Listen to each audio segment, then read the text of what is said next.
पूतना नाम की राक्षसी कंस के द्वारा भेजी गई। इसका नाम ही है पूतना। जिसके जाने से एक भी पूतना रह जाए उसी का नाम क्या? पूतना। बाल घातिनी, छोटे छोटे बालकों को मारने वाली है। और शिशुन सचारिणी घनंती पुरग्राम ब्रजादिषु, बालकों को मारने के लिए जो निकली, तो सबसे पहले सर्वांतर्यामी परमात्मा ने सोचा कि ये मेरे मित्रों को अगर मार डालेगी तो मैं खेलूंगा किसके साथ में। इसीलिए हमारे प्रभु सबसे पहले इसको अपने पास बुलाते हैं। इसने देखा कि खूब बधाइयां बज रही है। जो बधाई बजते देखा तो साखे चलिए कदोपेत्य पूतना नंद गोकुलम यो सित्वा माये आत्मानम प्राविशत कामचारिणी। सबसे पहले नंद बाबा के यहाँ गोकुल में इसकी नजर पड़ी। खूब भीड़ देखी, समझ गई कि अवश्य ही छोरा है की बधाई बज रही है। और पूतना खूब दिव्य रूप धारण करके चली। कैसा रूप बनाया? चटकती हुई, मटकती हुई और बिल्कुल फूलों को लटकाती हुई, चमचमाती हुई रेशमी साड़ी पहन करके। ताम केशवंधव्यति शक्ति मल्लिकाम बृहन्नितंबस्तन कृष्ण मध्यमा सुवास संकंपित कर्णभूषण त्रिशूलशत कुंतल मंडितानना। अपने बालों में फूल लगा लिया, दिव्य आभूषणों को पहन करके, आंखों में कजरा लगाए करके, और छमछम करती हुई जो नंद बाबा के द्वार पर पहुंची। यशोदा मैया को देखा। यशोदा मैया को देख करके पूतना बोली, अरे यशोदा बहन राम राम। यशोदा मैया बोली, अरे बहन तो को भी राम राम, कैसे पधारी, बताए तो वैसे ही। तो कौन गांव पे आई? पूतना बोली, तुम को ना जाने, मैं पल्ले गांव से आई हूँ, मैं तेरी सखी हूँ। अरे बहन इतनी जल्दी तुम को भूल गई? यशोदा मैया बोली, देख छोरा है भी कि खुशी में सब कुछ भूल जाए, मैं कुछ भुलक्कड़ तो हूँ ही, तू तो सब जाने हैं। पूतना ने पूछा, लाला कहाँ है? यशोदा मैया बोली, लाला को अभी पालने में सुलाया है, पालने में सो रहा है, तू लाला देखने चली जा। और मैया ने कहा, मेहमान आए हैं, मैं मेहमानों का स्वागत करने के लिए जाती हूँ। मैया मेहमानों का स्वागत करवे के ताई गई, और इधर पूतना सीधे गोविंद के पास पहुंच गई, भगवान के पास पहुंची। छोटे से लाला हैं, और पूतना मौसी अपने वक्षस्थल पर जहर लगा करके और भगवान को पिलाने आई है कि पहले इसी को मारूंगी। जो कालों का भी काल है, साक्षात महाकाल जिनके भक्त हैं, ऐसे श्री कृष्ण को मारने के लिए आए। अमृत चाहे जान करके पियोगे, चाहे अनजाने में पियोगे, अमृत तुमको अमर कर देगा। आग चाहे जानबूझ के छुओगे, चाहे अनजाने में छुओगे, आग तुमको जला देगी।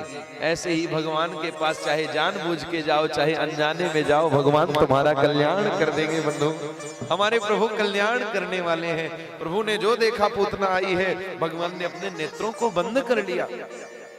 भगवान बोले, मैं हूं मायापति और पूतना है मायावती। कौन सी मायावती? उत्तर प्रदेश वाली बहन कुमारी मायावती नहीं, ये मायाओं को जानने वाली मायावती। भगवान बोले, हम हैं मायापति, ये है मायावती। और मायापति के सामने मायावती की एक नहीं चलती। इसीलिए ठाकुर जी बोले, अगर हम आंख खोल करके देखेंगे तो इसका राक्षसी का रूप यहीं प्रकट हो जाएगा। जो सुंदर बन करके आई है तो इसका वास्तविक रूप प्रकट हो जाएगा। इसीलिए कन्हैया ने आंख ही नहीं खोली, बंद करके रखी। भगवान ने अपने नेत्र बंद इसलिए कर लिए, एक संत भाव करते हैं कि भगवान ने सोचा कि मैं ब्रज में आया मक्खन मिश्री खाने, माखन मिश्री पाएवे को हम आए, लेकिन ये पूतना मौसी पहले ही दिन से हमें जहर पिलाने आए गई। तो भगवान ने आंख बंद करके भोले बाबा का ध्यान किया।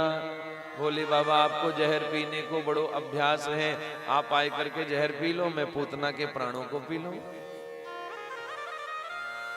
एक संत कहते हैं कि भगवान के नेत्रों में है सूर्य और चंद्रमा। सूर्य चंद्रमा दोनों ने आंखें बंद कर ली। बोले, प्रभु आपको इसको जो लोक देना हो वो लोक दो, लेकिन हम इसको अपना लोक तो प्रदान नहीं करेंगे। भगवान सोचने लगे कि कैसी भी है, भले जहर पिलाने आई है, मारने आई है, लेकिन दूध कौन पिलाता है? बोले दूध तो माँ ही पिलाती है, इसलिए मुझे दूध पिलाएगी, इसलिए इसको तो मैं माँ की गति दूंगा, इसको मैं कौन सी गति दूंगा। यही सोचने लगे भगवान आंख बंद करके। देखो भगवान सोचे अगर मैं आंख खोल करके रहूंगा तो ये सोच लेगी कि बालक बहुत ढीठ है, ये मुझे ढीठ बालक न समझे, कहीं चली न जाए मुझे छोड़ करके, इसीलिए भगवान ने आंख बंद कर ली।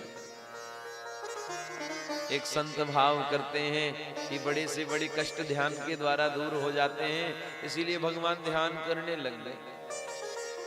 एक संत कहते हैं, आप लोगों ने देखा होगा जो छोटे छोटे बालक होते हैं ना, वो दूसरों के सामने नहीं हंसते बोलते, लेकिन जब उनकी मैया गोदी में उनको ले लेती है तो खूब हंसते हैं, खूब बोलते हैं, दूसरे आते हैं तो बालक आंख बंद कर लेते, आंख बंद कर लेते। प्रभु ने सोचा ये पूतना है अविद्या, और मैं अगर अपनी आंखों से देखूंगा तो मेरे सामने ये अविद्या टिकने वाली नहीं है, इसीलिए भगवान ने नेत्र बंद कर दिए।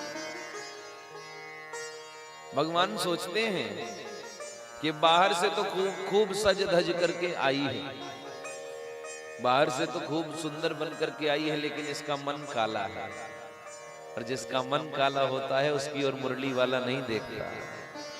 बाहर से चाहे काली ही हो, लेकिन अंदर से गोरी होनी चाहिए। अंदर से गोरे होने का क्या तात्पर्य है? बोले अंदर से ना अंदर काम हो, न क्रोध हो, न मद हो, न लोभ हो, न ईर्ष्या हो, न मोह हो, न अहंकार हो, केवल भगवान के प्रति प्रेम हो, वही तो सबसे बड़ी शुद्धता है। और पता चले बाहर से तो बहुत गोरा है और अंदर पूरा कचड़ा भरा है, अंदर से काला है, तो ऐसे हृदय में भगवान नहीं आते जो दूसरों के बारे में बुरा सोचते हैं और भगवान का भजन करने जाते हैं मंदिर में अगरबत्ती लगाने, भगवान कहते हैं ऐसी पूजा की हमको आवश्यकता नहीं है।